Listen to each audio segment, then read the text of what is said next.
저는 교수님 강의를 들으면서 가장 인상적이고 맞아 저거였어라고 생각했던 게 뭐냐면 광장의 민주주의와 일상의 민주주의예요. 남자 청소년들은 뭐 자유행위 할 수 있는 거지. 또래 사이에서 다 자연스러운 거야. 뭐 이렇게 이야기를 하는데 여성 청소년이 자유를 했다라고 하면 주변 시선에 아무도 얘기 못하는 젠더 규범이라는 것들이 되게 작동을 하고 있는 가운데 성적인 억압이라고 하는 것이 특히나 더 누구에게 억압됐든가 이런 것들을 좀 보게 되는 상황이었고요. 그중에 특히 청소년에게 있어서의 성적 금기라고 하는 게 아까 말씀하신 정말 성적과 성적, 공부만 중요한 게 아니에요. 부모님들은 공부만 얘기하죠. 그런데 정말 아이들은 성적이라는 게 섹스하고 싶은 걸 얘기하는 게 아니거든요. 프로이드가 얘기한 성적 욕망은 친밀감의 욕구예요. 친밀감의 욕구라고 하는 거는 내 안에 내 몸과 친밀감도 있지만 친구와 또는 연인과 내가 특별히 사랑하는 사람과의 친밀감을 어떻게 가져갈지에 대한 욕망이라고 욕구라고 하는 거는 청소년이라고 왜 없어요. 이 성적인 욕망을 뭐 대학생 돼서 해라 이렇게 얘기하다 보니까 청소년들이 정말 힘들어하는 경우를 많이 보게 된 거죠. 제가 가장 이제 인상 깊게 많이 만나는 청소년은 성폭력 가해 청소년들이에요. 이 청소년들을 만나 보면 정말 자아가 없어요. 네. 자아가 약해요. 근데 내 몸에서는 성적 충동이 일어나는 거예요. 그리고 주변에서는 다 해야 된다고 했어요.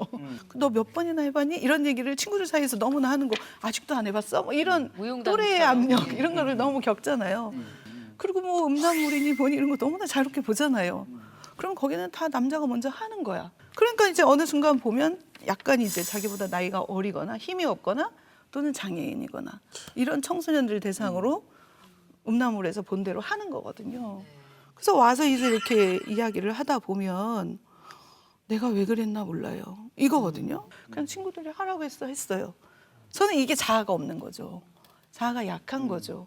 늘 이런 성교육을 우리가 이야기할 때 나오는 이야기가 있습니다. 반드시 따라 나오는 이야기. 너무 구체적으로 가르치면 성에 더 빨리 눈을 뜨게 되어서 위험할 수 있다. 이런 시선과 평가에 대해서는 너무 많이 들으셨을 테니 이게 혹시 그런가요? 정말 아니라고 해도 자꾸 그렇게 믿고들 질문을 하시니까. 우리나라 성교육은 70년대? 아, 그때 하긴 무슨 했어요? 말로 했을까요? 성교육은 성교육인데 다른 단어였어요.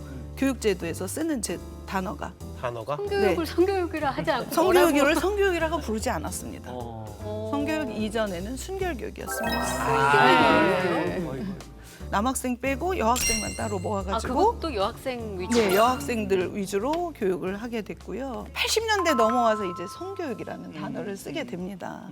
근데 이때 성교육은 어떤 의미냐면 사실은 가정과에서 하게 돼요. 임신, 출산을 위한 교육입니다. 그래도 아니 순결교육을 왜 성교육으로 바꿔 이거에 대한 논쟁이 또 있었어요. 교육제도 내에서. 네. 그런 구체적인 걸 왜 공교육에서 가르치냐 뭐 이런 거였죠. 집에서 하면 되지. 그때도 그러면은 여학생만 가르친 건가요? 그 당시에도 여학생 중심으로만 성교육이? 교육을 하게 됐죠. 네네.